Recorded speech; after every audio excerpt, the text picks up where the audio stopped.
आधुनिक गद्य की विधा यात्रा वृत्तांत के विकास में भारतेंदु हरिश्चंद्र एवं उनके समकालीन लेखकों का योगदान उल्लेखनीय है। इस काल में कुछ विदेशी यात्रा संबंधी और कुछ स्वदेशी यात्रा संबंधी वर्णन मिलते हैं। भारतेंदु हरिश्चंद्र ने सरयू पार की यात्रा, लखनऊ यात्रा और हरिद्वार यात्रा जैसे यात्रा वृत्तांत लिखे। स्वदेशी यात्रा के जो वृत्तांत हैं उनमें तीर्थ स्थानों का वर्णन प्रमुखता से इस काल में मिलता है। बालकृष्ण भट्ट एवं पंडित प्रताप नारायण मिश्र ने भी गया यात्रा एवं विलायत यात्रा जैसे यात्रा वृत्तांत लिखे हैं। इसके अतिरिक्त कई लेखकों ने यात्रा वृत्तांत लिखे। द्विवेदी युग में अनेक पत्रिकाओं में यात्रा वृत्तांत प्रकाशित होते रहे। इस युग में यात्रा वृत्तांत के लेखकों का योगदान यह रहा कि उन्होंने चली आती हुई परिपाटी को जीवित रखा और साथ ही साथ इस विधा के विकास में अपना योगदान भी दिया। छायावाद काल में यात्रा वृत्तांत संबंधी कई पुस्तकें प्रकाशित हुईं, पर प्रमुखता विदेशी यात्रा से संबंधित वर्णनों की रही। विषयानुरूप सुबोध भाषा शैली एवं पत्र, डायरी तथा निबंध आदि शैलियों का प्रयोग इस काल के यात्रा वृत्तांतों की शिल्पगत विशेषताओं में देखा जा सकता है। राहुल सांस्कृत्यायन, शिव प्रसाद गुप्त, सेठ गोविंदास, कन्हैयालाल मिश्र के अतिरिक्त जवाहरलाल नेहरू ने भी इस विधा को उन्नत करने में योगदान दिया। विषय वैविध्य, रचना शिल्प तथा परिमाण की यदि बात की जाए तो छायावादोत्तर काल का उल्लेख जरूरी हो जाता है। कारण यात्रा वृत्तांतों से जुड़ा यह रहा, इस विधा के विकसित होने का कारण यह रहा कि स्वतंत्रता की प्राप्ति हो चुकी थी। राजनीतिक एवं सांस्कृतिक संबंधों के नए समीकरण बन रहे थे। यही वजह थी कि भरपूर यात्रा वृत्तांत लिखे गए। अब इस काल में लेखक जो कि यात्रा वृत्तांत लिख रहा था वो केवल एक नरेटर का काम नहीं कर रहा था। किसी प्राकृतिक सौंदर्य को देखकर, भीड़ को देखकर, चकाचौंध को देखकर वो भौचक्का नहीं रह जाता है, बल्कि इन सब के कारणों की तह में जाने की कोशिश अपने यात्रा वृत्तांत में करता है। यात्रा वृत्त के लेखन में प्रवृत्त होने से पहले यात्रा वृत्त का लेखक उन सभी मनोदशाओं एवं परिस्थितियों से गुजरता है जो किसी विधा के शिल्पी के लिए जरूरी माना जा सकता है। इसी कारण इस काल के यात्रा वृत्तों की बनावट में परिवर्तन आया। कथ्य और अभिव्यक्ति की शैली भी इस काल में बदल गई। अब लेखक विशेषणों और बिंबों का प्रयोग इसलिए करने लगा ताकि वह यात्रा के दौरान हुए अनुभवों को साकार रूप प्रदान कर सके। यात्रा के दौरान हुई अपनी अनुभूतियों को इस प्रकार प्रस्तुत करना कि वह लेखक की सृजनात्मक उपलब्धि बन सके, यात्रा वृत्तांत की एक सबसे बड़ी विशेषता मानी जा सकती है जो कि इस काल के लेखकों में देखने मिलती है। लोक संस्कृति की गंध बिखेरने वाले, ग्राम्य संस्कृति से जुड़े, किसानी संस्कारों में पले और बढ़े, गांधी दर्शन के विचारक और पोषक, निमाड़ अंचल के पहले पद्मश्री प्राप्त लोक संस्कृति के अध्येता पंडित रामनारायण उपाध्याय का जन्म 20 मई सन 1918 को खंडवा के पास एक ग्राम में हुआ था। आपकी शिक्षा खंडवा में ही संपन्न हुई। आज़ादी के आंदोलन में उनकी भागीदारी इस तरह रही कि उन्होंने गांधी जी की प्रेरणा और उनके परामर्श से गांव में रहकर गांव के रचनात्मक कार्यों के लिए अपना जीवन समर्पित कर दिया। गांव के लोगों के लिए उन्होंने पुस्तकालय खोला और गांववासियों को अच्छे साहित्य से परिचित करवाया। गांधी जीवन दर्शन को उन्होंने वास्तविक रूप में अपने जीवन में उतारा और सादगी आजीवन उनकी सबसे बड़ी ताकत बनकर रही। लोक जीवन के पंडित रामनारायण उपाध्याय एक पारखी कलाकार थे। लोक कलाओं, लोकगीत, लोक संस्कृति की हमारी वाचिक परंपरा को संरक्षित करने का महती कार्य उन्होंने संपन्न किया। उनकी पहली पुस्तक थी निमाड़ की लोक संस्कृति का इतिहास। उन्होंने लोकगीतों, कहावतों एवं लोक कथाओं को संकलित भी किया। ललित निबंधों, व्यंग, काव्यात्मक रूपक, यात्रा संस्मरण, व्यक्तिपरक संस्मरण पर आधारित उनकी कई किताबें प्रकाशित हुईं। गवई मन और गांव की याद, मामूली आदमी, जन्म जन्म के फेरे, क्रॉन्च की चीख, कथाओं की अंतरकथाएं एवं यात्रा की पगडंडियां उनकी कुछ ख्यात पुस्तकें हैं। पंडित रामनारायण उपाध्याय द्वारा लिखित यात्रा वृत्तांत मांडव में शब्दों से बने वे सभी चित्र हैं जो मांडव की ऐतिहासिक, धार्मिक, सांप्रदायिक एवं सांस्कृतिक सद्भावना एवं दर्शनीय विशेषताओं को साकार रूप प्रदान करते हैं। सतही वर्णन करने वाला लेखक कभी भी इस विधा के साथ न्याय नहीं कर सकता।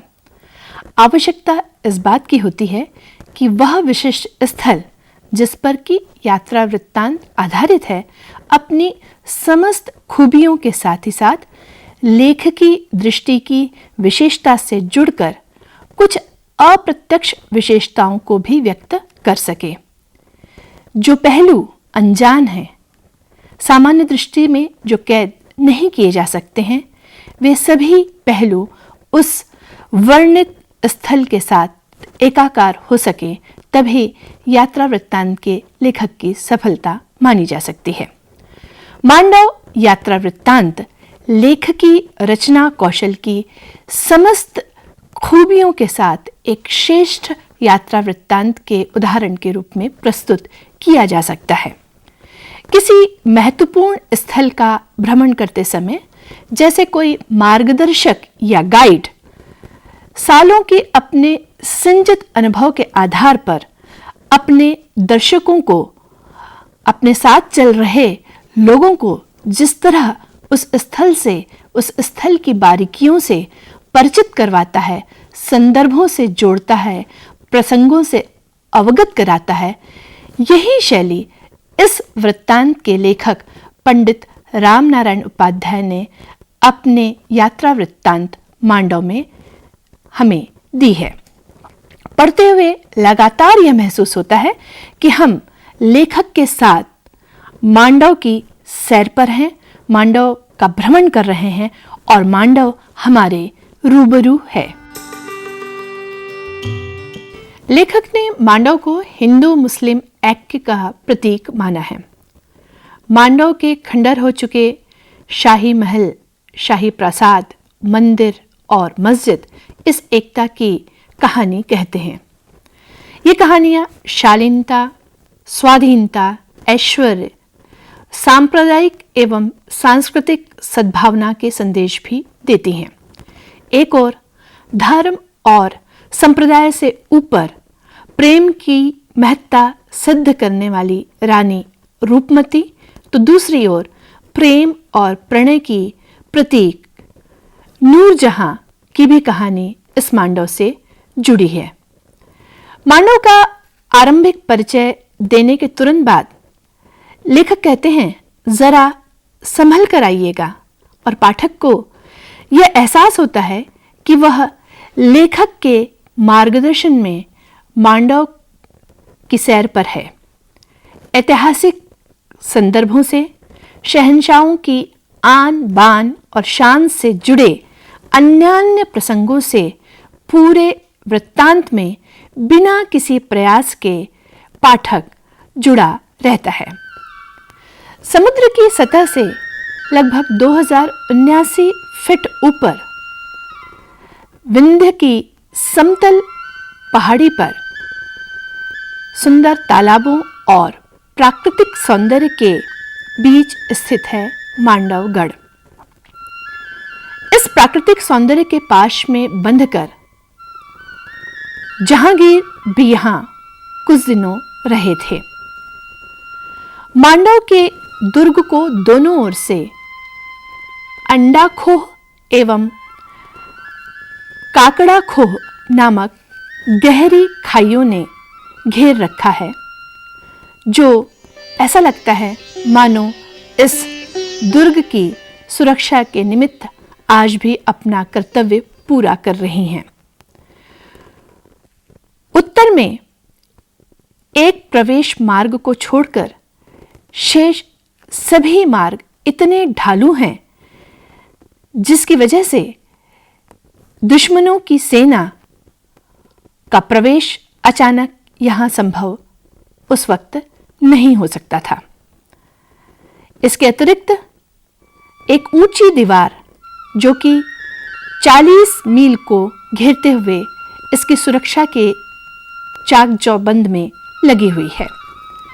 प्रवेश मार्ग में आलमगीर दरवाजे, कंपनी दरवाजे के पश्चात गाड़ी दरवाजा है, जिससे हम मांडव की बस्ती में प्रवेश करते हैं। और सबसे पहले जो इमारत है वह है जन जन के मन में बसने वाले श्री राम का मंदिर।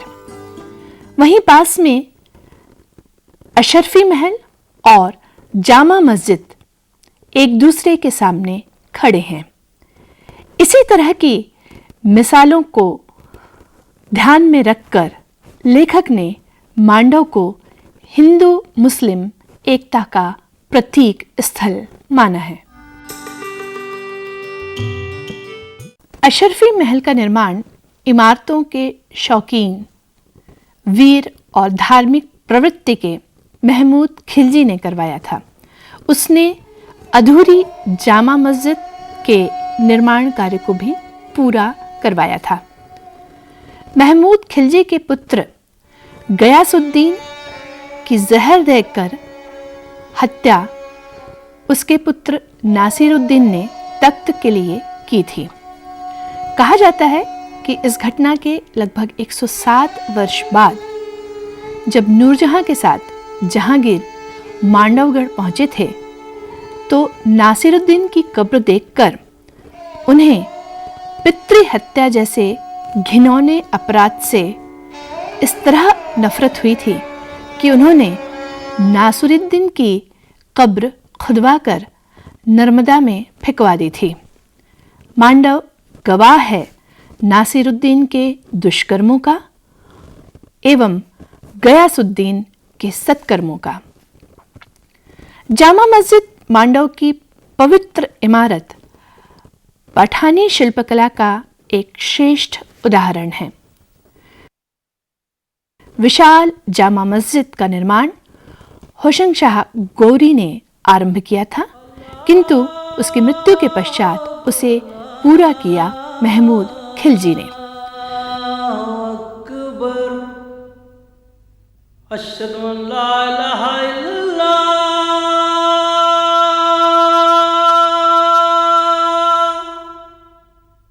अशहदु अल्ला इलाहा इल्लल्लाह।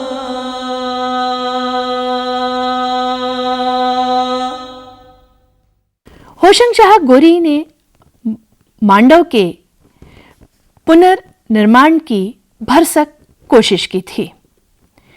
सफेद संगमरमर की बनी हुई इमारत है होशंगशाह का मकबरा, जिसे कि चरवा मस्जिद भी कहा जाता है। होशंगशाह कि कब्र के आसपास गुंबद से लगातार पानी टपकने की व्यवस्था उस काल में की गई थी। मांडव के खंडहर प्राय हो चुकी इमारतों को आज भी सजीव बनाए हुए हैं वे सारे अज्ञात कलाकार जिन्होंने इनकी प्राण प्रतिष्ठा की थी। अक्सर ये कहा जाता है कि किसी भी भव्य एवं खूबसूरत इमारत के बेल बूटे आकर्षण का कारण बनते हैं, जबकि उस इमारत में दबे नींव के पत्थरों को कोई भी याद नहीं करता। बड़े बड़े शहंशाहों की बनवाई हुई इमारतों को देखकर हम उन शहंशाहों को याद कर लेते हैं, पर जिन कलाकारों ने उन इमारतों को बनाया है उनके नाम समय के साथ गुम हो जाते हैं। होशंगशाह के मकबरे के दरवाजे पर ऐसे ही एक महान कलाकार हमीद के हस्ताक्षर हैं। यह वही हमीद है जिसने शाहजहां के ताजमहल को बनाने में अपना हुनर दिया था। मांडव की ख्याति सुनकर हमीद भी अपने साथियों के साथ मांडव आया था। इस मकबरे के पास ही मूर्तियों, शिलालेखों को संजोए हुए खंभों से निर्मित एक धर्मशाला या यूं कहें कि मांडव का संग्रहालय भी है। भोज और मुंज तालाब के बीच स्थित है जहाज महल। इस महल की विशेषता यह है कि ऊंची मंजिलों तक पानी पहुंचाने की अनूठी व्यवस्था उस वक्त, जबकि विज्ञान और प्रौद्योगिकी की दृष्टि से इतनी संपन्नता नहीं थी, तब भी संभव की गई थी। नालियां, फव्वारे और हौज सब कुछ बेहद कलात्मक हैं इस महल के।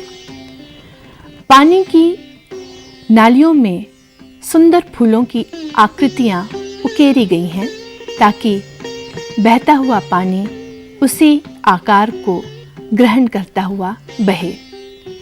नक्काशीदार फर्शियों पर जब पानी गिरता है तब सूर्य की किरणों के साथ वह पानी झिलमिला सके, ऐसी व्यवस्था भी इस महल में की गई थी। जहाज महल का निर्माण नमाज प्रिय सुल्तान गयासुद्दीन ने करवाया था। कहा जाता है कि उसने हुक्म दे रखा था कि यदि नमाज के वक्त वह सोता हुआ पाया जाए तो गुलाब जल छिड़ककर उसे जगाया जाए, और इस पर भी यदि वह न उठे तो बिस्तर खींचकर उसे उठा दिया जाए। इस महल का जीर्णोद्धार जहांगीर ने करवाया था। ऐसा महल जिसके चारों ओर पानी ही पानी है, उसकी छत पर बैठकर वैसा ही आनंद, वैसा ही सुख मिलता है जैसा सुख किसी जहाज पर बैठने पर मिलता है। अपनी बनावट में झूले की तरह झूलता हुआ दिखाई देने वाला महल है हिंडोला महल। हाथी सहित ऊपर की मंजिलों तक पहुंचने की व्यवस्था इस महल में की गई थी।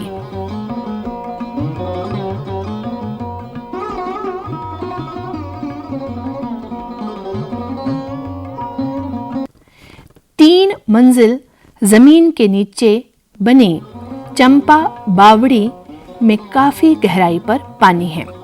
ऊपर का हिस्सा खुला है हवा और प्रकाश के लिए।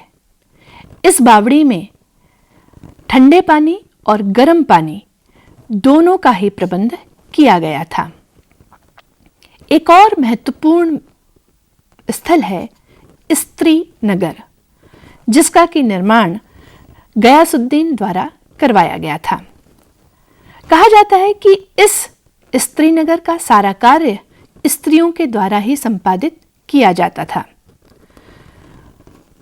कई हजार युवा सुंदरियां रहती थीं इस स्त्री नगर में। तीर, तरकश और तमंचे से लैस स्त्रियां इसकी सुरक्षा के लिए तैनात थीं। न्याय और व्यवस्था भी उन्हीं के हाथों में थी। शासक को छोड़ किसी अन्य पुरुष का प्रवेश इस स्थल पर वर्जित था।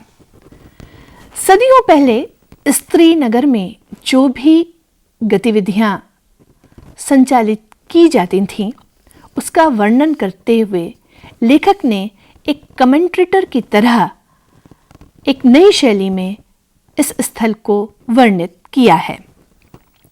इस स्थल का वर्णन करते हुए ऐसा लगता है कि बीता हुआ वह कल जैसे वर्तमान हो गया है और पाठक भी लेखक के साथ उस स्थल से साक्षात्कार कर पा रहा है।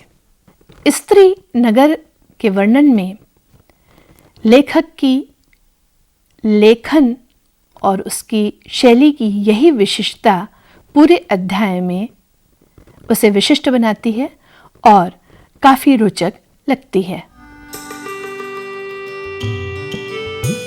जल महल वह स्थल है जहां बेगम मुमताज महल की रोशन आरा का जन्म हुआ था। लेखक ने मांडव के प्रसिद्ध व्यापारी गदाशाह का उल्लेख भी अपने इस वृत्तांत में किया है, जिसकी अटूट संपत्ति के किस्से चारों ओर प्रचलित थे। मांडव की प्रसिद्ध इमारतों और उनसे जुड़े इतिहास का परिचय इस वृत्तांत में लेखक ने आरंभ से अंत तक दिया है। अकबर का भी संबंध मांडव से रहा है। सांसारिक मनुष्य कभी न कभी शमशान वैराग्य के भाव से जुड़ता है, जब उसे लगता है कि सब कुछ व्यर्थ है। आपाधापी से भरे जीवन में सारे कर्म अंततः नश्वरता का ही उद्घोष करते हैं। कुछ ऐसे ही भाव जिन्होंने जीवन के इसी सत्य को समझने के लिए राजकुमार सिद्धार्थ को महात्मा बुद्ध बना दिया था, ऐसे ही विचार महान सम्राट अकबर के मन में भी उपजे थे जब वे दक्षिण जीत कर लौटते हुए मांडवगढ़ रुके थे और खिलजी सुल्तानों के सूने पड़े महलों से रूबरू हुए थे। जीवन और मृत्यु से जुड़े सत्य, संसार की असारता, जीवन की नश्वरता, क्षणभंगुरता से जुड़े भाव कुछ क्षण के लिए उनके मन में पैदा हुए थे और इसी विषय पर उन्होंने एक कविता लिखी थी, जो कि शिवालय के शिलाखंड पर आज तक सुरक्षित है, जैसी की तैसी।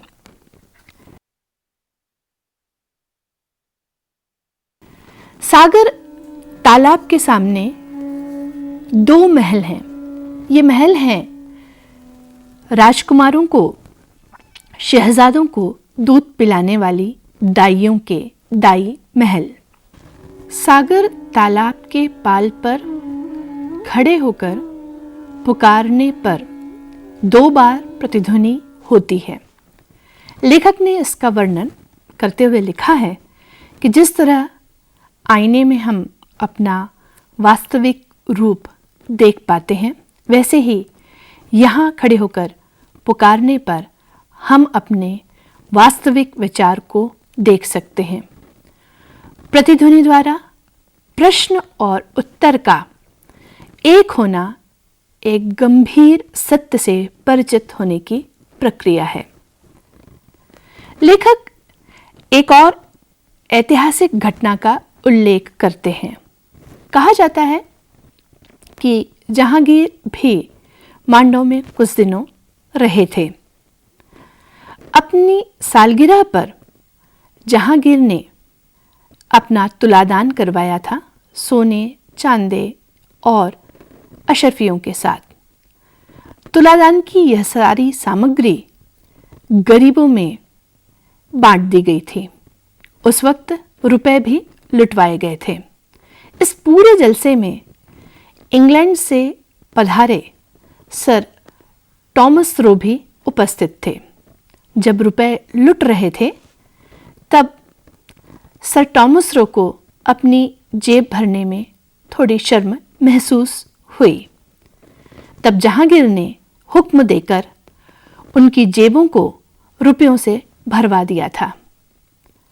यह जलसा तो खत्म हो गया, पर लूटने का और जेबों को भरने का जो सिलसिला अंग्रेज़ों का चला था वह ऐसा चला कि उनकी जेबें फिर कभी खाली नहीं हुई। मांडव के इतिहास को अमर करने वाले बादशाह बाज बहादुर का उल्लेख लेखक ने इस वृत्तांत के अंत में किया है। सन 1501 में तख्त नशीन होकर बाज बहादुर अपनी रानी रूपमती के साथ यहाँ रहे थे। अद्वितीय सौंदर्य की धनी, नृत्य एवं गायन आदि कलाओं में पारंगत थी रानी रूपमती। नर्मदा स्नान एवं नर्मदा दर्शन प्रतिदिन करने की शर्त पर उन्होंने बाज बहादुर से विवाह किया था। इसी कारण उनके महल के तलहटी में स्थित रेवा कुंड में नर्मदा के जल को लाने की व्यवस्था की गई थी और इस महल की किसी भी ऊंची चोटी पर जाकर आज भी कोई भी यात्री आसानी से नर्मदा का दर्शन कर सकता है। मानव हृदय के इतिहास में रूप और प्रेम की महत्ता सिद्ध करने वाली रानी रूपमती और बाज बहादुर की अमर प्रेम कथा एवं इतिहास के इस खूबसूरत पन्ने पर आकर लेखक मांडव से जुड़े इस यात्रा वृत्तांत को विराम देते हैं।